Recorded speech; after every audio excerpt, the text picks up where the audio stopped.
Hey guys, it's yours truly coming back at you all with another one, and as promised, I will show you guys how to not only prevent but also disrupt and break decks that can produce 1 to infinite negate boards and boards that actually have interaction during your turn.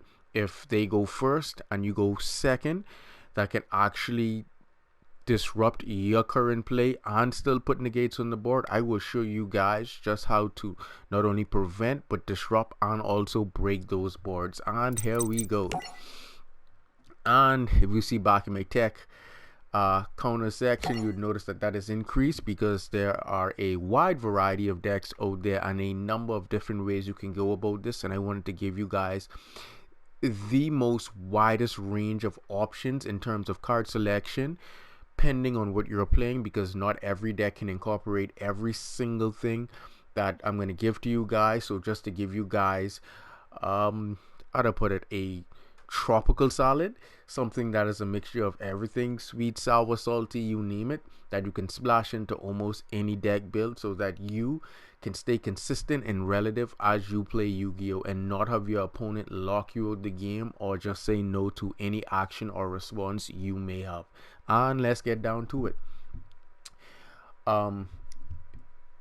Like I already stated from over 2 years ago, that Ash Blossom was going to be a thing, and this is one card that literally can prevent your opponent from actually setting up those same boards, being able to negate them adding a card from the deck, special summoning from their deck, or sending a card from their deck to the graveyard can help prevent that greatly.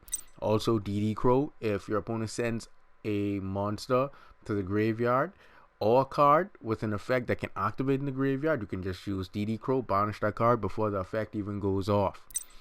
Draw and Logbird, this is excellent if your opponent is playing a variant deck that focuses on drawing in order to establish those kinds of boards. So the moment that your opponent would +1, you just draw and Logbird them. Now they can no longer increase their hand advantage or their resources, and they would literally have to play with what they have in their hand, which can greatly prevent them from establishing those kinds of boards, because those kinds of decks that actually draw into making those boards require them to continually draw and put out more resources to continue their drawing advantage, as well as spamming out more monsters out on the field. So stopping them from drawing is going to greatly help prevent that. Also, Effect Vela, being able to negate that one monster effect that is always key in a lot of combos. You want to make sure that you isolate that one monster effect that is always the difference maker, such as Gilgamesh when it comes to DDDs. Being able to stop Gilgamesh's effect is invaluable. Stopping his effect stops that pendulum scale from coming. That also stops your opponent from being able to pendulum summon, as well as bring Apocalypse from the pendulum zone to the field. And if they have Ragnarok in scale, they'd be able to bring back a tuner and potentially synchro summon again, or exceed summon pending on what it is they're aiming for. So stopping Gilgamesh's Gilgamesh's effect in DDDs is invaluable. And also stopping what's his name again? The Kepler. Stopping Kepler's effect to get Gate to go off on their combos is also invaluable, as the level 1 tuner, I think, or Lamia, she can send Gates to the graveyard, so she could special summon herself and then go off with Kepler and then make Gilgamesh. Just stopping that Kepler from ever getting that Gates for her effect to go off to get 2 DDDs on board is also invaluable. This card I talked about inside the Raid Raptor video, or the deck profile, showing you guys how to prevent and stop Raid Raptors from building that board. This is one of the cards, if your opponent's playing links, this is one of the cards you want to make sure that you do main deck. So when your opponent does link summon, you're going to gain a decent hand advantage, +1 for every link monster your opponent has. So if your opponent has 2, you're going to +1 on top of the 2 that you would draw, and just basically recycle your hand back into the deck to give you access to your hand traps. So if you were to open or were not to open with any of your hand traps, and you open with this guy in hand, your opponent link summons. Let's say your opponent goes for a third link, like the DDD combo does for the skeleton in DDD Dave's deck. It acquires 3 pendulum monsters for sure to execute the combo. I think Crystal Wing would be on the field by then, so what you want to do is before Crystal Wing come, on the second link summon, which would be the link 2 Crystron, you would want to link Phantasma's effect so that you can draw 3 cards, 2 for the Cross Sheep and the Crystron, and then you would +1, and then that could potentially get you to drawing into your Nibiru. And then when your opponent does decide to try to make the Crystal Wing, you can then Nibiru the board and just cause your opponent a whole lot of trouble that way. Also, cards that you can help break the board with. Kaijus are excellent in that department. As you can see, I have 2 in there. Lava Golem as well. Some alternate options for you guys if you want to tribute monsters to help break those boards that can produce those locks, especially with the destruction bust they call again destruction sword cards. Lava Golem is also excellent for that. If you don't have him or Kaijus, you can use Santa Claus. You can also use the Winged Dragon of Rasfair mode, the Volcanic Queen. These cards are excellent at tributing your opponent's monsters off the board to help break those locks, especially if they have you locked out of your extra deck. You can also use Ghost Ogre to interact when your opponent monster effect goes off. Pop that monster body off the field to prevent them from going or furthering their combo, such as going into another link play. Light and Darkness Dragon is also excellent too, and it's an easy summon off of the Photon Sanctuary, this, and also the Zaborg, the Mega Monarch. With Light and Darkness Dragon, all you have to do is play the Photon Sanctuary. With either one, Light and Darkness goes off. This is if you're going first because you want to prevent your opponent from setting up this board. You would just play the Photon Sanctuary, Light and Darkness Dragon goes off, and every single time a DDD effect or a spell card would go off, which none are quick play, would go off, Light and Darkness would just negate. He can negate up to 4 times. The normal summon of the deck in DDDs is Kepler. So Kepler is 0 attack, so he's not going to beat over Light and Darkness Dragon anytime soon. And I think Light and Darkness Dragon's attack dwindles down to 800 after the 4 negates. And that's more than enough to handle Kepler. So when DDDs try to go off, you have basically 4 negates per chain because they don't have quick effect activations on their effects to chain to try to get in a decent play. Light and Darkness will just keep negating until 4 negates are up, and it's a great substitute in place of Apple. What's that? Link 4 again, Applepalooza or something like that. Hold on, let's go to that. Link 4. Yeah, Applepalooza. It's an excellent better substitute for that because I think it can only negate monster effects and it loses way more attack points than the Light and Darkness Dragon.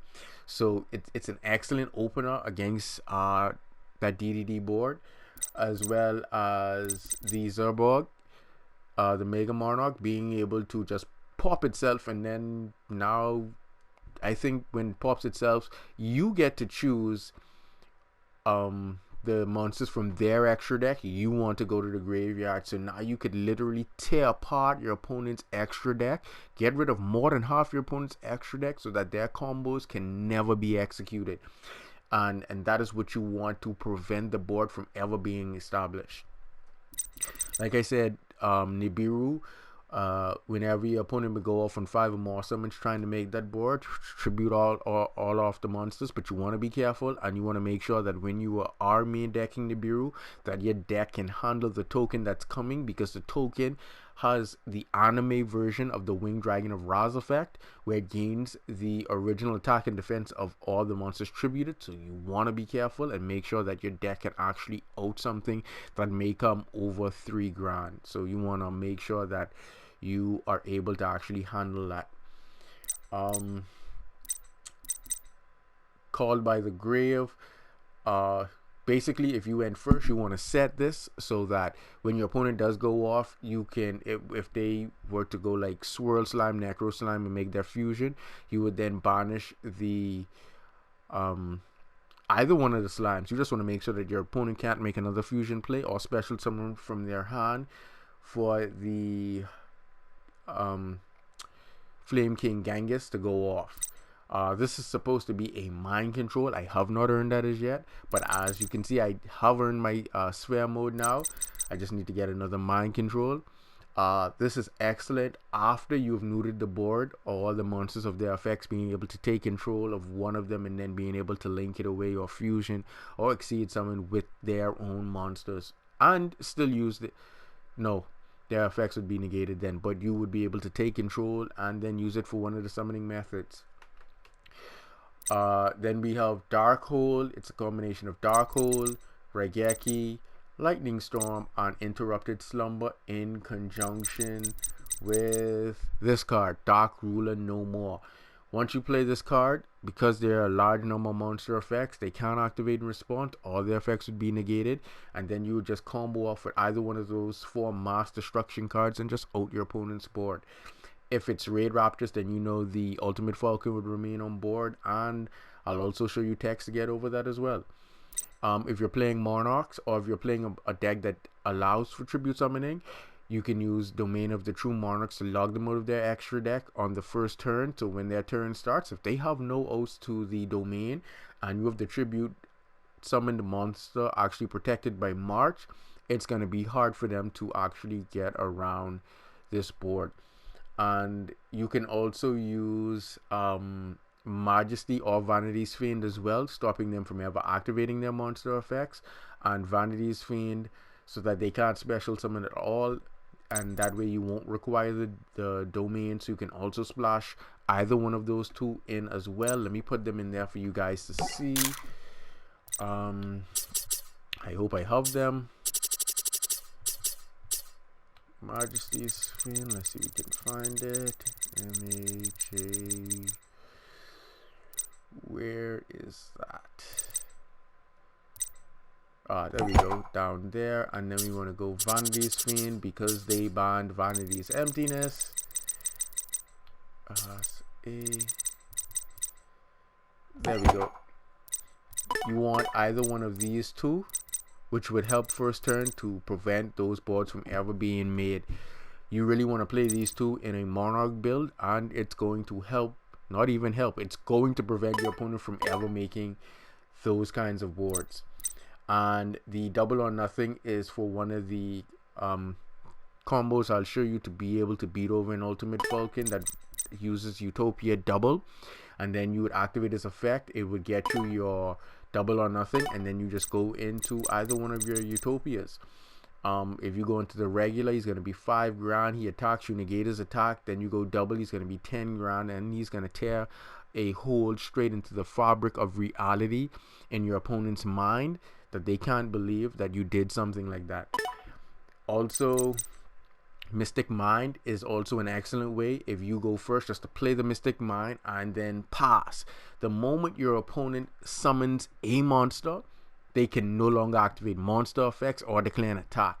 So it would single-handedly prevent your opponent from ever building that kind of board. Unless they have an out, they won't be able to build that kind of board, and decks that build those kinds of boards do not have large resources on being able to out these kinds of problematic cards.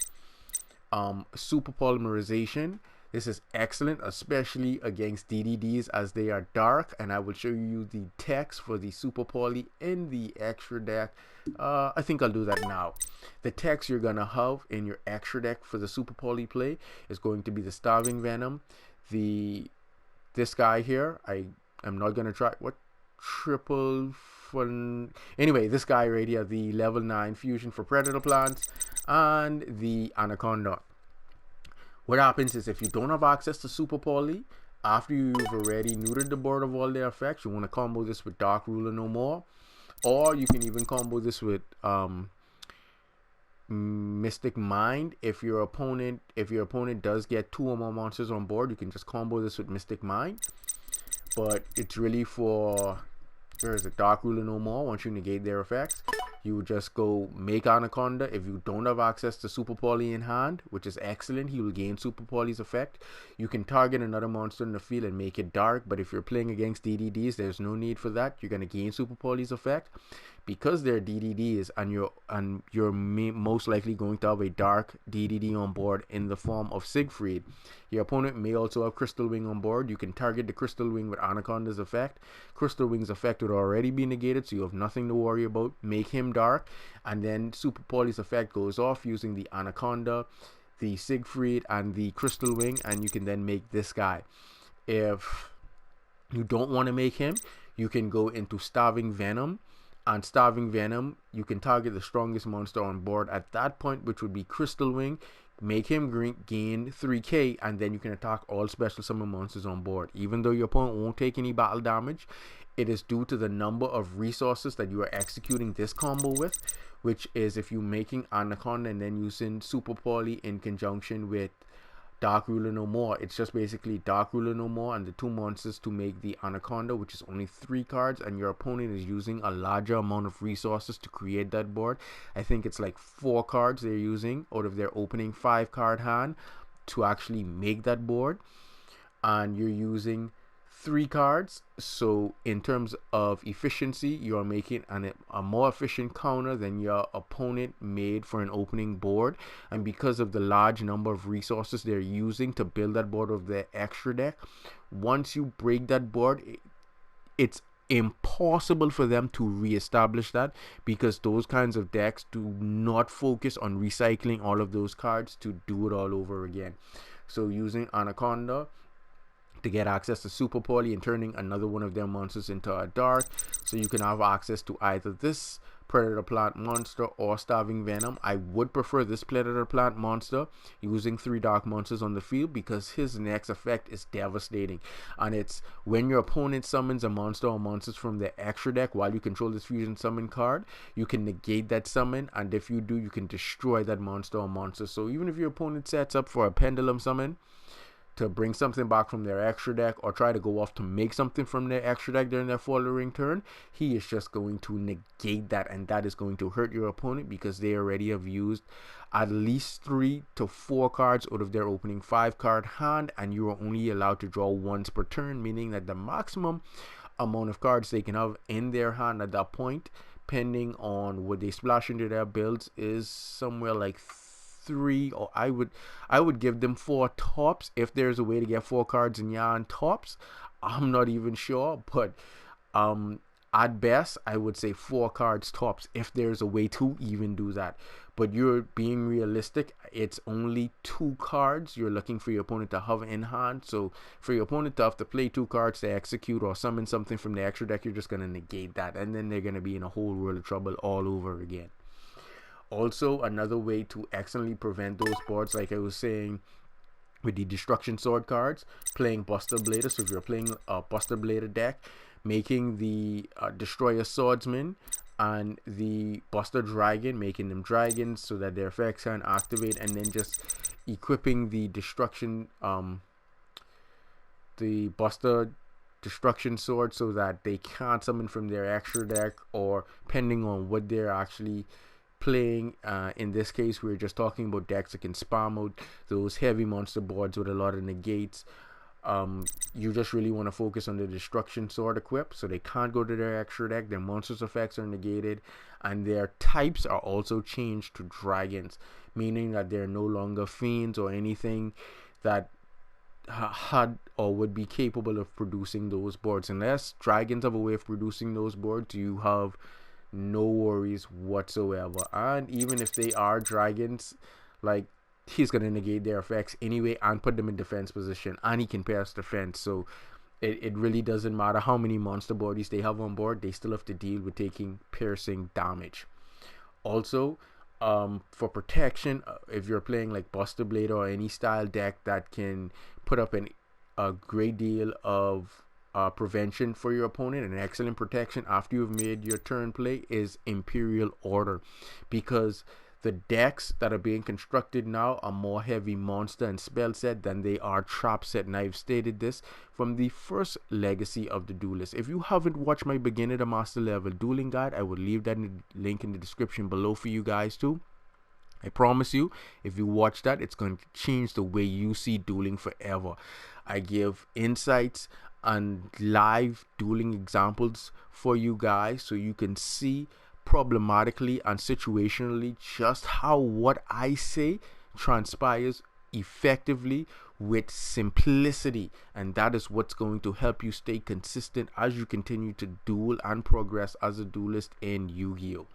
Now, Imperial Order is an excellent cover card so that unless your opponent has a quick play spell card to activate before this effect resolve, all of the other spell cards that your opponent can potentially play are going to be worthless, such as Raigeki or Dark Hole, Lightning Storm, that would have wrecked your field and then allowed your opponent to go off. Excellent protection card. Another 2-card combo that you can also use if you're going first is Solemn Strike and Blazing Mirror Force. What you're going to do is you're going to set these two. Like I said, decks like that, they don't really focus on outing the opponent's back row because they want to go first and they want to set up. But if you get the opportunity to go first, what you want to do is you want to set the strike, set the blazing. You want to use the strike on the summon of Gilgamesh, or you want to use the summon on the summon of Siegfried. Either one is fine. I would want to use strike on Siegfried summon, since Siegfried would be one of the last things to be summoned, because I want my opponent to have more monsters on board for when Blazing Mirror Force actually goes off, so I can end that duel potentially in one turn, as that deck does spend about 2,000 life points to execute the combo. It's 1,000 for Gilgamesh's effect and 1,000 for Ragnarok's effect in scale, so they're gonna lose 2,000. You're only gonna lose 15, and depending on the amount of damage, it's gonna be from half their attack when you clear the board. Because remember now that links, they have to stay in attack position because they have no defense. So if they're going second and they are establishing that board, or if they attempt to even make a monster that can pop your cards in the back row, just strike the monster and then just use Blazing Mirror Force to go off and then clear all their monsters off board and burn them for damage. That should go into sequence into them just ending their turn if they just don't set one and pass, and then you should be able to out your opponent for game with a very simplistic level 4 monster with somewhere like 15 to 2k attack, and then the duel just ends and you only played simplistically 3 cards. And then another way you can also out your opponent's board is right after the Dark Ruler No More. You can just go straight into, and this is also 3 cards, into a Scarlight and then activate his effect. There is no monster that would be on board at the time that has more than 3k attack, so you would destroy all of their monsters. I don't think okay, your opponent won't take the burn damage, but you would clear off their field with 3 cards. And the same thing with Tyrant, Red Dragon, Archfiend. You'd be able to literally clear off their whole field. Anything left in the Pendulum zone, in the Spell and Trap card zone.